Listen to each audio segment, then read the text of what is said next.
ಆತ್ಮೀಯ ಪಾಲಕರೇ ಹಾಗೂ ಮುದ್ದು ವಿದ್ಯಾರ್ಥಿಗಳೇ, ಪಾಲಕರೇ, ನಿಮ್ಮ ಮಕ್ಕಳನ್ನು ನವೋದಯ, RMS ಮತ್ತು ಸೈನಿಕ ಶಾಲೆಗಳಲ್ಲಿ ವಿದ್ಯಾಭ್ಯಾಸವನ್ನು ಮಾಡಿಸುವ ಒಂದು ಕನಸನ್ನು ಕಾಣುತ್ತಿದ್ದೀರಾ? ಈ ಒಂದು ಶಾಲೆಗಳು ಯಾವ ರೀತಿ ನಿಮಗೆ ಅನುಕೂಲವಾಗುತ್ತೆ, ನಿಮ್ಮ ಒಂದು ಮಕ್ಕಳಿಗೆ ಅಲ್ಲಿ ಪ್ರವೇಶ ಪಡೆದ ನಂತರ ಯಾವ ರೀತಿ ಸೌಲಭ್ಯಗಳನ್ನು ಅಲ್ಲಿ ನೀಡ್ತಾರೆ ಮತ್ತು ಅಲ್ಲಿ ಶಿಕ್ಷಣ ಉಚಿತವಾಗಿರುತ್ತೆಯಾ ಇಲ್ಲ ಶುಲ್ಕವಾಗಿರುತ್ತೆ ಅನ್ನೋದ್ರ ಬಗ್ಗೆ ಈ ಒಂದು ವಿಡಿಯೋದಲ್ಲಿ ನೋಡೋಣ. ಹಾಗಾದರೆ ಈ ಒಂದು ಶಾಲೆಗಳನ್ನು ಯಾವ ಒಂದು ಅಡಿಯಲ್ಲಿ ನಡೆಸ್ತಾರೆ ಅಂತ ನೋಡೋದಾದರೆ, ಮೊದಲಿಗೆ ನಾವು ಏನು ಅಂತಂದರೆ ಕರ್ನಾಟಕ ಸರ್ಕಾರ ಹಾಗೂ ಕೇಂದ್ರ ಸರ್ಕಾರ ರಕ್ಷಣಾ ಇಲಾಖೆ ವತಿಯಿಂದ ಈ ಶಾಲೆಗಳನ್ನು ನಡೆಸಲಾಗುತ್ತೆ. ಅವು ಯಾವ ಶಾಲೆಗಳು ಅಂತ ತಿಳ್ಕೋದಾದರೆ, ಒಂದು ಸೈನಿಕ ಶಾಲೆ ಆಗಿರುತ್ತದೆ, ಇನ್ನೊಂದು RMS ಅಂದರೆ ರಾಷ್ಟ್ರೀಯ ಮಿಲಿಟರಿ ಶಾಲೆಗಳಾಗಿರುತ್ತವೆ ಮತ್ತು ಇನ್ನೊಂದು ನವೋದಯ ಶಾಲೆಗಳಾಗಿರುತ್ತವೆ. ಇಷ್ಟು ಮೂರು ಶಾಲೆಗಳು ಈ ಕೇಂದ್ರ ಸರ್ಕಾರ ಒಂದು ರಕ್ಷಣಾ ಇಲಾಖೆ ಅಡಿಯಲ್ಲಿ ಬರುವಂಥ ಶಾಲೆಗಳಾಗುತ್ತೆ. ಹಾಗಾದರೆ ಇದರೊಳಗೆ ನಾವು ಇವಾಗ ಸೈನಿಕ ಶಾಲೆಯ ಬಗ್ಗೆ ಸಂಪೂರ್ಣ ಮಾಹಿತಿಯನ್ನು ಈ ಒಂದು ವಿಡಿಯೋದಲ್ಲಿ ನಿಮಗೆ ನೀಡ್ತಾ ಇದ್ದೇನೆ ಪಾಲಕರೇ. ಹಾಗಾದರೆ ನೋಡ್ತಾ ಹೋಗೋಣ. ಈ ಸೈನಿಕ ಶಾಲೆಗಳು ನಮ್ಮ ಕರ್ನಾಟಕದಲ್ಲಿ ಒಟ್ಟು 5 ಸೈನಿಕ ಶಾಲೆಗಳು ಬರುತ್ತೆ. ಅವು ಎಲ್ಲಿ ಬರುತ್ತವೆ ಅಂತಂದರೆ, ಒಂದು ವಿಜಯಪುರ, ಇನ್ನೊಂದು ಏನಪ್ಪ ಅಂದರೆ ಕೊಡಗು, ಮತ್ತು ಬೀದರ್ನಲ್ಲಿ ಬರುತ್ತೆ, ಮತ್ತು ಬೆಲ್ಗಾಂ ಡಿಸ್ಟಿಕ್ಕು ಕಿತ್ತೂರಲ್ಲಿ ಬರುತ್ತೆ, ಹಾಗೆ ಮೈಸೂರಿನಲ್ಲಿ ಕೂಡ ಶಾಲೆಗಳು ಬರುತ್ತೆ. ಒಟ್ಟು 5 ಶಾಲೆಗಳಿದ್ದಾವೆ. ಈ 5 ಶಾಲೆಗಳಲ್ಲಿ 2 ಕೇಂದ್ರ ಸರ್ಕಾರದ ನೇರವಾದ ಒಂದು ಆಡಳಿತವನ್ನು ನಡೆಸುವಂಥ ಶಾಲೆಗಳು ಕೇಂದ್ರ ಸರ್ಕಾರದಿಂದ.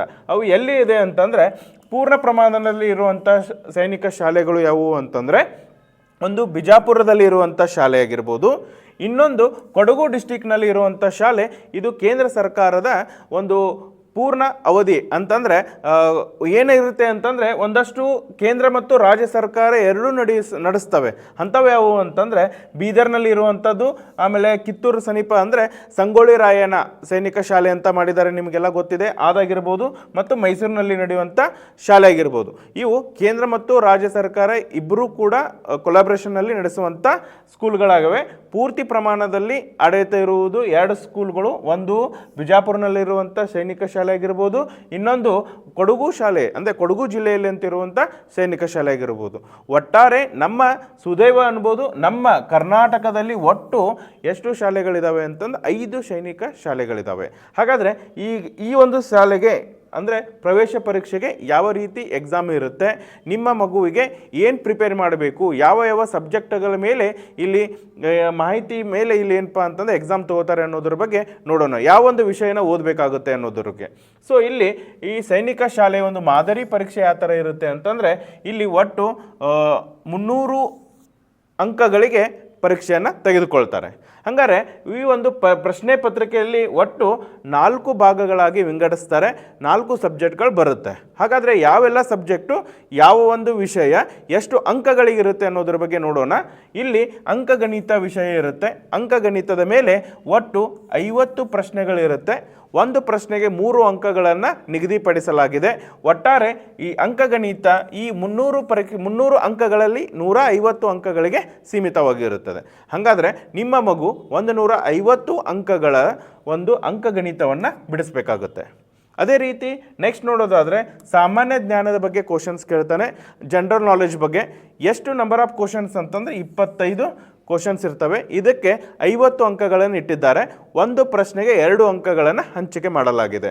ಹಾಗಾದರೆ ಈ ಒಂದು ವಿಭಾಗದಲ್ಲಿ ಒಟ್ಟು 50 ಅಂಕಗಳಿಗೆ ಈ ಜನರಲ್ ನಾಲೆಡ್ಜ್ ಸಬ್ಜೆಕ್ಟನ್ನು ಹೇಳಿಕೊಡಲಾಗುತ್ತೆ. ಅದೇ ರೀತಿ ನೆಕ್ಸ್ಟು ಭಾಷೆ ಅಂತ ಬರುತ್ತೆ. ಈ ಭಾಷೆಯ ಬಗ್ಗೆ ಏನಪ್ಪ ಅಂತಂದರೆ, ಇಲ್ಲಿ ಕನ್ನಡ ಆಗಿರ್ಬೋದು, ಕನ್ನಡ ವಿಷಯದ ಬಗ್ಗೆ ಆಗಿರ್ಬೋದು, ನೀವು ಕನ್ನಡ ವಿಷಯದ ಬಗ್ಗೆ ಆಗಿರ್ಬೋದು, ಇಲ್ಲ ಅಂತಂದರೆ ಇಂಗ್ಲೀಷ್ ಬರುತ್ತೆ. ನಿಮ್ಮ ಮಗು ಯಾವ ಭಾಷೆಯಲ್ಲಿ ಈ ಒಂದು ಎಕ್ಸಾಮನ್ನು ಆಯ್ಕೆ ಮಾಡ್ಕೋತಾರೆ, ಪ್ರವೇಶ ಪರೀಕ್ಷೆಯನ್ನು ಆಯ್ಕೆ ಮಾಡ್ಕೋತಾರೆ, ಆ ವಿಷಯದ ಮೇಲೆ ಭಾಷೆಯ ಬಗ್ಗೆ ಇಲ್ಲಿ ಏನಪ್ಪ ಅಂತಂದರೆ ಕೇಳಿರ್ತಾರೆ. ಇವಾಗ ನೀವು ಕನ್ನಡ ಮೀಡಿಯಮ್ದಲ್ಲಿ ಓದ್ತಾ ಇದ್ದರೆ, ಕನ್ನಡ ಭಾಷೆಯಲ್ಲಿ ಅಂದರೆ ಕನ್ನಡವನ್ನು ನೀವು ಬರಿಬೇಕಂತಂದರೆ ಇಲ್ಲಿ ಕನ್ನಡದ ಬಗ್ಗೆ 25 ಪ್ರಶ್ನೆಗಳಿರುತ್ತೆ. ಅದೇ ರೀತಿ ನಿಮ್ಮ ಮಗು ಇಂಗ್ಲೀಷ್ನಲ್ಲಿ ಬರಿತಾ ಇದೆಯಾ ಎಕ್ಸಾಮ್ಸು, ಅವಾಗ ಅಲ್ಲಿ ಇಂಗ್ಲೀಷ್ ಬಗ್ಗೆ ಏನಪ್ಪ ಅಂದರೆ 25 ಅಂಕಗಳ ಪ್ಯಾಸೇಜನ್ನು ನೀಡಿರ್ತಾನೆ. ಒಟ್ಟಾರೆ ಇಲ್ಲೂ ಕೂಡ 50 ಅಂಕಗಳ ಒಂದು ಕನ್ನಡದ ಬಗ್ಗೆ ಮಾಹಿತಿ ಬರುತ್ತೆ, ಕನ್ನಡ ಅಥವಾ ಇಂಗ್ಲೀಷ್ ಭಾಷೆಯ ಬಗ್ಗೆ. ಓಕೆ, ನೆಕ್ಸ್ಟು ಇಲ್ಲಿ ಬೌದ್ಧಿಕ ಜ್ಞಾನ ಅಂತ ಕರಿತೇವೆ, ಅಂದರೆ ಇಲ್ಲಿ ಕ್ವಾಂಟಿಟಿವ್ ಅಪ್ಟಿಟ್ಯೂಡ್ ಅಂತ ಕರಿತೇವೆ. ಇಲ್ಲೂ ಕೂಡ ನಿಮಗೆ ಇಲ್ಲಿ 50 ಅಂಕಗಳು ಕೇಳ್ತಾನೆ. ಇಲ್ಲಿ ನಿಮಗೆ 25 ಪ್ರಶ್ನೆಗಳು, ಒಂದು ಪ್ರಶ್ನೆಗೆ 2 ಅಂಕಗಳು, ಒಟ್ಟಾರೆ ಇಲ್ಲಿ 50 ಅಂಕಗಳಿಗೆ ಈ ಒಂದು ಭೌತಿಕ ಸಾಮರ್ಥ್ಯದ ಬಗ್ಗೆ ಈ ಒಂದು ಎಕ್ಸಾಮ್ಸ್ನಲ್ಲಿ ಇರುತ್ತೆ. ಒಟ್ಟು 4 ವಿಭಾಗಗಳಾಗಿ ವಿಂಗಡಿಸ್ತಾನೆ ಪತ್ರಿಕೆಯನ್ನು. ಅದರೊಳಗೆ 4 ವಿಷಯಗಳ ಬಗ್ಗೆ ನಿಮ್ಮ ಮಗುವಿಗೆ ಈ ಒಂದು ವಿದ್ಯಾಭ್ಯಾಸವನ್ನು ಮಾಡಿಸ್ಬೇಕಾಗುತ್ತೆ ಪಾಲಕರೇ. ಹಾಗಾದರೆ ಇನ್ನೊಮ್ಮೆ ರಿಪೀಟ್ ಮಾಡ್ತೀನಿ ನೋಡ್ರಿ. ಒಂದು ಅಂಕಗಣಿತ ಇರುತ್ತೆ. ಅಂಕಗಣಿತ ಒಂದು ಪ್ರಶ್ನೆಗೆ 3 ಅಂಕ, ಒಟ್ಟು 50 ಪ್ರಶ್ನೆಗಳಿರುತ್ತೆ, 150 ಅಂಕಗಳಿರುತ್ತೆ. ಅದೇ ರೀತಿ ನೆಕ್ಸ್ಟ್ ಸಾಮಾನ್ಯ ಜ್ಞಾನದ ಬಗ್ಗೆ ಜನರಲ್ ಅವೇರ್ನೆಸ್ ಇರುತ್ತೆ. ಇಲ್ಲಿ 25 ಪ್ರಶ್ನೆಗಳಿರುತ್ತೆ. ಒಂದು ಪ್ರಶ್ನೆಗೆ 2 ಅಂಕ ಅಂತಂದರೆ ಇಲ್ಲೂ ಕೂಡ 50 ಅಂಕಗಳಿಗೆ ಸೀಮಿತವಾಗಿರುತ್ತೆ.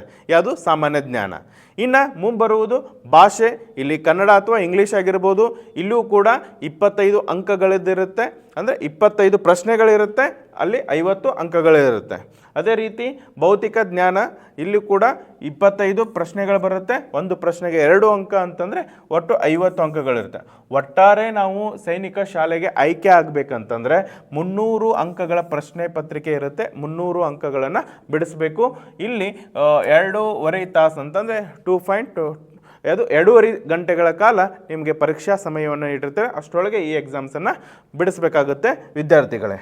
ಅದೇ ರೀತಿ ಈ ಒಂದು ಸೈನಿಕ ಶಾಲೆಯಲ್ಲಿ ದೊರೆಯುವಂಥ ಸೌಲಭ್ಯಗಳೇನಿರುತ್ತೆ, ಆಯ್ಕೆಯಾದ ನಂತರ ಸೈನಿಕ ಶಾಲೆಯಲ್ಲಿ ಯಾವೆಲ್ಲ ಸೌಲಭ್ಯಗಳು ನಿಮ್ಮ ಮಕ್ಕಳಿಗೆ ದೊರೆಯುತ್ತದೆ ಅನ್ನೋದ್ರ ಬಗ್ಗೆ ನೋಡೋದಾದರೆ, ಇಲ್ಲಿ ಕೇಂದ್ರ ಸರ್ಕಾರ ರಕ್ಷಣಾ ಇಲಾಖೆ ಅಡಿಯಲ್ಲಿ ಬರುವಂಥ ಶಾಲೆಗಳಾಗುತ್ತೆ. ಕೇಂದ್ರ ಸರ್ಕಾರ ರಕ್ಷಣಾ ಇಲಾಖೆ ಈ ಒಂದು ಶಾಲೆಗಳ ಮುಖ್ಯ ಉದ್ದೇಶ ಏನಪ್ಪ ಅಂತಂದ್ರೆ, ನಿಮ್ಮ ಮಕ್ಕಳಿಗೆ ಏನು ಒಂದು ಎಜುಕೇಷನ್ ಗ್ರಾಮೀಣ ಮತ್ತು ಬಡ ಮಕ್ಕಳಿಗಾಗಿ ತೆರೆದಂಥ ಶಾಲೆಗಳು. ಇಲ್ಲಿ ಏನಪ್ಪ ಅಂತಂದರೆ ಒಂದು ಹೈ ಕ್ವಾಲಿಟಿ ಎಜುಕೇಷನ್ನ ನೀಡುವ ಒಂದು ಉದ್ದೇಶದಿಂದ ಇಲ್ಲಿ ಮಾಡಿದ್ದಾರೆ. ಇಲ್ಲಿ ಆಯ್ಕೆಯಾಗುವಂಥ ವಿದ್ಯಾರ್ಥಿಗಳು ಮುಂಬರುವ ಉದ್ಯೋಗಾವಕಾಶಗಳು ಡಿಫೆನ್ಸ್ ಸರ್ವಿಸ್ನಲ್ಲಿ ಕರ್ಕೋತಾರೆ. ಹೌದಾ? ಉನ್ನತ ಹುದ್ದೆಗಳನ್ನು ಇಲ್ಲಿ ಪಡೆಯಬಹುದಾಗುತ್ತೆ. ಓಕೆ, ಇಲ್ಲಿ 6ನೇ ತರಗತಿ ಪ್ರವೇಶ ಮತ್ತು 9ನೇ ತರಗತಿಗೆ ಪ್ರವೇಶವನ್ನು ಈ ಒಂದು ಶಾಲೆಗಳಿಗೆ ಪಡೆಯಬಹುದು. ಪಾಲಕರೇ, ನಿಮ್ಮ ಮಗು 5ನೇ ತರಗತಿಯಲ್ಲಿ ಓದುತ್ತಿದ್ದರೆ ಅದನ್ನೇನಪ್ಪ ಅಂದ್ರೆ 6ನೇ ತರಗತಿ ಪ್ರವೇಶಕ್ಕಾಗಿ ನಾವು ಅಲ್ಲಿ ಅರ್ಜಿ ಹಾಕ್ಬೋದು.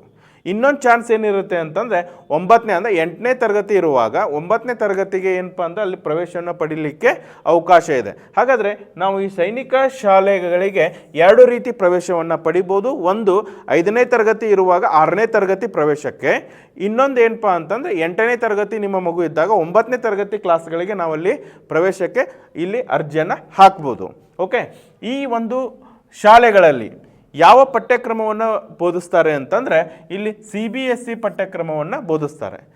ಇಲ್ಲಿ CBSE ಪಠ್ಯಕ್ರಮದ ತಕ್ಕಂಗೆ ಇಲ್ಲೇನಪ್ಪ ಅಂದ್ರೆ ಪಾಠಗಳನ್ನು ಮಾಡ್ತಾರೆ. ಈ ಒಂದು ಶಾಲೆಗಳು ಒಟ್ಟು ಆಗಲೇ ಹೇಳಿದಾಗೆ ಕರ್ನಾಟಕದಲ್ಲಿ ಒಟ್ಟು ಎಷ್ಟು ಶಾಲೆಗಳಿದಾವೆ? 5 ಶಾಲೆಗಳು. 5 ಶಾಲೆಯಲ್ಲಿ ನಿಮ್ಮ ಮಗುವನ್ನು ಯಾವ ಶಾಲೆಗೆ ನೀವು ಪ್ರವೇಶವನ್ನು ಬಯಸ್ತಾ ಇದ್ದಾರೋ ಆ ಶಾಲೆಯನ್ನು ಅರ್ಜಿ ಸಲ್ಲಿಸುವ ಸಮಯದಲ್ಲಿ ಏನು ಮಾಡಬೇಕು, ಅವ್ರಿಗೆ ಅಲ್ಲಿ ಮೆನ್ಷನ್ ಮಾಡಬೇಕಾಗುತ್ತೆ. ಓಕೆ, ಯಾವ ಒಂದು ಶಾಲೆಗೆ ನಾವು ಪ್ರವೇಶವನ್ನು ಪಡಿತಾ ಇದ್ದೇವೆ ಅನ್ನೋದ್ರ ಬಗ್ಗೆ ಏನಪ್ಪ ಅಂದರೆ ಅಲ್ಲಿ ಅರ್ಜಿಯನ್ನು ಸಲ್ಲಿಸಬೇಕು. ಇಲ್ಲಿ ಪ್ರತಿ ಶಾಲೆಗೆ 100 ವಿದ್ಯಾರ್ಥಿಗಳ ಪ್ರವೇಶವನ್ನು ನೀಡ್ತಾರೆ. ಹಾಗಾದರೆ ಒಟ್ಟು 5 ಶಾಲೆಗಳಿದ್ದಾವೆ, 500 ವಿದ್ಯಾರ್ಥಿಗಳ ಪ್ರವೇಶವನ್ನು ಪಡ್ಕೋಬೋದು. ಇದರೊಳಗೆ 100ರಲ್ಲಿ 10 ಮಹಿಳಾ ಏನಪ್ಪ ಅಂತಂದರೆ ಕೋ ಎಜುಕೇಷನ್ ಇರುತ್ತೆ. ಇಲ್ಲಿ ಹುಡುಗಿಯರಿಗೂ ಕೂಡ 10% ಇಟ್ಟಿರ್ತಾರೆ. ಅಂದರೆ 100ರಲ್ಲಿ 10% ವಿದ್ಯಾರ್ಥಿಗಳಿಗೆ ಏನಪ್ಪ ಅಂದರೆ 100ರಲ್ಲಿ 10 ಸೀಟು ಮಹಿಳೆಯರಿಗೆ ಇರುತ್ತೆ. ಓಕೆ, ಆಮೇಲೆ ನೆಕ್ಸ್ಟು ಇಲ್ಲಿ NSS ಪ್ರಮಾಣ ಪತ್ರವನ್ನು ನೀಡ್ತಾರೆ. ನಾ ಆಗಲೇ ಹೇಳಿದಾಗೆ ಈ ಒಂದು ಶಾಲೆಯಲ್ಲಿ ಸಾಕಷ್ಟು ಸೌಲಭ್ಯಗಳನ್ನು ನೀಡ್ತಾರೆ ನಿಮಗೆ. ಈ ಒಂದು ಶಾಲೆಯಲ್ಲಿ ಅವೆಲ್ಲ ಯಾವ ಸೌಲಭ್ಯಗಳನ್ನೋದು ಮುಂದಿನ ಒಂದು ಇದರೊಳಗೆ ನೋಡ್ಕೋತಾ ಹೋಗೋಣ. ಇಲ್ಲಿ NSSಗೆ ಇಂಪಾರ್ಟೆಂಟ್ ಕೊಡ್ತಾರೆ. NSS ಪ್ರಮಾಣ ಪತ್ರವನ್ನು ಕೂಡ ಈ ಶಾಲೆಯಲ್ಲಿ ನಾವು ಪ್ರವೇಶ ಪಡೆದಂಥ ವಿದ್ಯಾರ್ಥಿಗಳಿಗೆ ತಗೋಬೋದು. ಅದೇ ರೀತಿ ಈ ಒಂದು ಶಾಲೆಯ ಮುಖ್ಯ ಧ್ಯೇಯ ಏನಪ್ಪ ಅಂತಂದರೆ ಶಿಸ್ತು ಕಲಿಸ್ಕೊಡ್ತಾರೆ ನಿಮ್ಮ ಮಕ್ಕಳಿಗೆ, ಸಮಯ ಪ್ರಜ್ಞೆಯನ್ನು ಬೆಳೆಸ್ತಾರೆ. ಸೊ ಇದು ಏನಪ್ಪ ಅಂದರೆ ಈ ಒಂದು ಶಾಲೆಯ ಮುಖ್ಯ ಉದ್ದೇಶವಾಗಿದೆ ನಿಮ್ಮ ಮಕ್ಕಳಿಗೆ. ಆಮೇಲೆ ನೆಕ್ಸ್ಟ್ ಏನಪ್ಪ ಅಂದರೆ ಇಲ್ಲಿ ವಾರ್ಷಿಕ ಶುಲ್ಕ ಇರುತ್ತೆ. ವಾರ್ಷಿಕ ಶುಲ್ಕ 1.5 ಅಂದರೆ 1.5 ಲಕ್ಷದಿಂದ 2 ಲಕ್ಷವರೆಗೆ ಇರುತ್ತೆ. ಸೊ 1-2 ಲಕ್ಷದ ವಿದ್ಯಾರ್ಥಿ ಅಂದರೆ ಅದೇನು ಶುಲ್ಕ ತುಂಬಿದರೂ ಕೂಡ ಇಲ್ಲಿ ನಿಮ್ಮ ಮಕ್ಕಳಿಗೆ ಒಂದು ಗುಣಮಟ್ಟದವಾದ ಒಂದು ಶಿಕ್ಷಣವನ್ನು, ಒಂದು ಅಂತಾರಾಷ್ಟ್ರೀಯ ಮಟ್ಟದ ಒಂದು ಶಿಕ್ಷಣವನ್ನು ನೀಡುವಲ್ಲಿ ಯಾವುದೇ ಸಂಶಯವಿಲ್ಲ. ಯಾಕಂತಂದರೆ ಇಲ್ಲಿ ಸೌಲಭ್ಯಗಳನ್ನು ನೋಡ್ಕೋತಾ ಹೋಗೋಣ ನಾವು. ನಿಮ್ಮ ಮಕ್ಕಳಿಗೆ ಯಾವೆಲ್ಲ ಸೌಲಭ್ಯಗಳು ಈ ಶಾಲೆಯಲ್ಲಿ ಸಿಗುತ್ತೆ ಅಂತ ಅನ್ನೋದಾದರೆ, ಒಂದನೇದೇನಪ್ಪ, ಸ್ಮಾರ್ಟ್ ತರಗತಿಗಳು ಇರ್ತವೆ. ಸ್ಮಾರ್ಟ್ ತರಗತಿಗಳ ಮೂಲಕ ನಿಮ್ಮ ಮಕ್ಕಳಿಗೆ ಇಲ್ಲಿ ತರಗತಿಗಳನ್ನು ನಡೆಸ್ತಾರೆ. ಶಿಕ್ಷಕರು ಇಲ್ಲಿ ಸ್ಮಾರ್ಟ್ ತರಗತಿಗಳ ಮೂಲಕ ನೀವು ವಿದ್ಯಾಭ್ಯಾಸವನ್ನು ನಡೆಸ್ತಾರೆ. ಆಮೇಲೆ ಒಳ್ಳೆ ಪ್ರಯೋಗಾಲಯಗಳು ಇರುತ್ತೆ. ಒಳ್ಳೆಯ ಪ್ರಯೋಗಾಲಯಗಳು ಅಂದರೆ ವಿದ್ಯಾರ್ಥಿಗಳಿಗೆ ಸೈನ್ಸದೊಂದು ಏನಪ್ಪ ಅಂದ್ರೆ ಪ್ರಯೋಗ ಮಾಡಬೇಕಾದ್ರೆ ಒಳ್ಳೆಯ ಒಂದು ಪ್ರಯೋಗಾಲಯ ಮುಖ್ಯ. ಆ ಒಂದು ಪ್ರಯೋಗಾಲಯ ವ್ಯವಸ್ಥೆಯನ್ನು ಕೂಡ ಇಲ್ಲಿ ಮಾಡಿರ್ತಾರೆ. ಆಮೇಲೆ ಉತ್ತಮವಾದ ಗ್ರಂಥಾಲಯ ಇರುತ್ತೆ. ಸೊ ಗ್ರಂಥಾಲಯ ಸೌಲಭ್ಯಗಳನ್ನು ಇರುತ್ತೆ, ಸಾಕಷ್ಟು ಬುಕ್ಗಳಿರುತ್ತೆ. ಇಲ್ಲಿ ನಿಮ್ಮ ಎಜುಕೇಷನ್ ಜೊತೆಗೆ ಕಾಂಪಿಟೇಟಿವ್ ಎಕ್ಸಾಮ್ಸ್ಗಳಿಗೆ ಏನೆಲ್ಲ ಬೇಕನ್ನೋದ್ರ ಬಗ್ಗೆ ಈ ಗ್ರಂಥಾಲಯದಲ್ಲಿ ಮಾಹಿತಿಯನ್ನು ಇಟ್ಟಿರ್ತಾರೆ. ಇನ್ನು ವಸತಿ ನಿಲಯಗಳಿರ್ತವೆ. ಒಂದು ಸುಸಜ್ಜಿತವಾದ ಅದೇನಪ್ಪ ಅಂದ್ರೆ ಸುಸರ್ಜಿತ ವಸತಿ ನಿಲಯಗಳು ಇರ್ತವೆ. ಇಲ್ಲಿ ನಿಮಗೆ ಫುಡ್ ಆಗಿರ್ಬೋದು, ಆಮೇಲೆ ಅವ್ರಿಗೆ ವಸತಿಗಾಗಿರ್ಬೋದು, ಎಲ್ಲ ಸೌಲಭ್ಯಗಳನ್ನು ಇಲ್ಲಿ ನೀಡಿರ್ತಾರೆ ವಸತಿ ಶಾಲೆಗಳಲ್ಲಿ. ಸೊ ಇಲ್ಲಿ ಮೆಸ್ ವ್ಯವಸ್ಥೆ ಇರುತ್ತೆ. ಇನ್ನು ನಿಮಗೆ ನಿಮ್ಮ ಮಕ್ಕಳಿಗೆ ಒಂದು ಚಲೋ ಮೆಸ್ಸನ್ನು ಇಟ್ಟಿರ್ತಾರೆ. ಆಮೇಲೆ ಆಟದ ಮೈದಾನಗಳು, ವಿಶಾಲವಾದ ಆಟದ ಮೈದಾನಗಳು ಇರುತ್ತೆ. ಅಂದರೆ ಇಲ್ಲಿ ಸೈನಿಕ ಶಾಲೆಗಳಿಗೆ ಅಂತಂದರೆ ಇಲ್ಲಿ ನಿಮಗೆ ಅವರು ನೆಕ್ಸ್ಟ್ ಡಿಫೆನ್ಸ್ ಸರ್ವಿಸಿಗೆ ನಿಮ್ಮನ್ನ ತಗೋತಾರೆ. ಅಂದರೆ ಒಂದು ಆರ್ಮಿ ರೀತಿಯಲ್ಲಿ ನಿಮಗೆ ಟ್ರೈನಿಂಗನ್ನು ನೀಡ್ತಾರೆ. ಸೊ ಸಾಕಷ್ಟು ವಿಶಾಲವಾದ ಮೈದಾನಗಳು ಇರುತ್ತೆ. ಅಲ್ಲಿ NSS ಅದು ಮಾಡಿಸ್ಬೇಕಾದ್ರೆ ನಿಮ್ಗೆ ಪೆರೇಡ್ ಅದು ಎಲ್ಲ ಬರುತ್ತೆ, ಹೌದಾ. ಸೊ ಸಾಕಷ್ಟು ವಿಶಾಲವಾದ ದೊಡ್ಡ ಮೈದಾನಗಳು ಇರುತ್ತೆ. ಆಮೇಲೆ ನಿಮಗೆ ಇಲ್ಲಿ ಒಳಾಂಗಣ ಕ್ರೀಡೆಗಳು ನಡೀತಾವೆ. ಅಂದರೆ ಇಲ್ಲಿ ಇಂಡೋರ್ ಆ್ಯಕ್ಟಿವಿಟೀಸ್ ನಡೆಯುವಂಥ ಕ್ರೀಡೆಗಳು ನಡೆಯೋಕ್ಕೆ ಬೇಕಾದಂಥ ಸಭಾಂಗಣಗಳು ಇರುತ್ತೆ. ಅದ್ರ ಜೊತೆಗೆ ಈಜುಕೊಳ ಅಂದರೆ ಸ್ವಿಮ್ಮಿಂಗ್ ಕಳಿಸ್ಕೊಡ್ತಾರೆ. ಸ್ವಿಮ್ಮಿಂಗೂ ಇರುತ್ತೆ. ನಿಮ್ಮ ಮಕ್ಕಳಿಗೆ ಸ್ವಿಮ್ಮಿಂಗನ್ನು ಕೂಡ ಇಲ್ಲಿ ಕಳಿಸ್ಕೊಡ್ತಾರೆ. ಅದೇ ರೀತಿ ಇಲ್ಲಿ ಮತ್ತೆ ಸೌಲಭ್ಯಗಳು ಅಂದರೆ ಅದೇ ಹೇಳಿದೆ, ಪರೇಡ್ ಮೈದಾನಗಳು. ಸೊ ಸಾಕಷ್ಟು ದೊಡ್ಡ ಪರೇಡ್ ಮೈದಾನಗಳು ಇರುತ್ತೆ. ಆಮೇಲೆ ಇಲ್ಲಿ ನಿಮಗೆ ಚಾಲನಾ ವ್ಯವಸ್ಥೆಗಳು ಕೂಡ ಮಾಡ್ತಾ ಇದ್ದಾರೆ.